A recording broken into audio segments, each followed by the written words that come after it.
আসসালামু আলাইকুম দর্শক।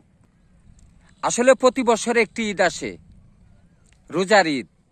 যার টাকা আছে তারা নিত্য নতুন পোশাক কিনতে পারে, আর যারা টাকা নেই তারা পুরান কাপড় দিয়েই ঈদ করে। তাই শোনেন কোহিনুর বেগমের অভিনয়। হায়রে কি কষ্ট। ভিডিওটা ভালো লাগলে লাইক কমেন্ট শেয়ার করে দেবেন, সাবস্ক্রাইব করে দেবেন। আপনারা ভালো থাকেন, সুন্দর মতন এই ঈদ কাটান। ঈদ মোবারক। আমার বুধ ধরাইছে না। কে জানে কথা না একটা কথা কথা মামলাতে আচ্ছা কো। আমার এই কিস্তা আমরা কোথায় করে নিয়ে সারিয়ে নিয়ে দিত। আচ্ছা বাবা ভূত আপ পরে আমি কব না। আয় লোক ফুট ও দুসারা আইতাছে। কি তো হইছে আম্মা?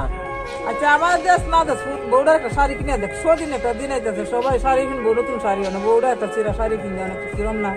কেমনে দিতাম আম্মা, দেশের মানে কাম কাজ দেয়, এই যে ফুলা পানি খাওয়া কুলাইতে পারতাছি না।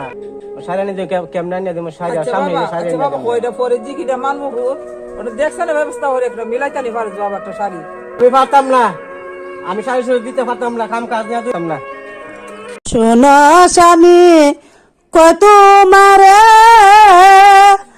চেয়ে দেখো আমার প্রাণে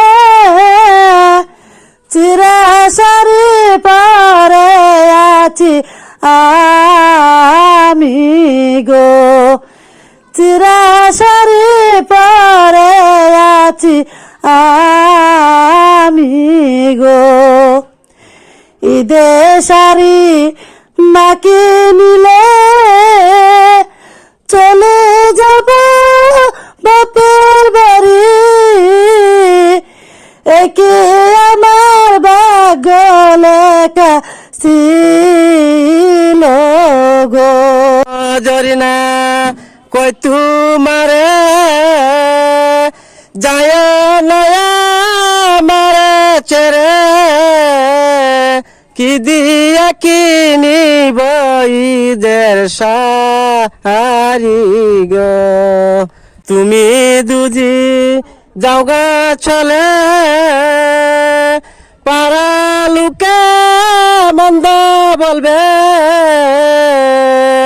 সামনের ঈদে কিনা দিমু শাড়ি গো। এই দে দিবা কিন্না সারি গো, সামনের ঈদে কিনা দিমু শাড়ি গো।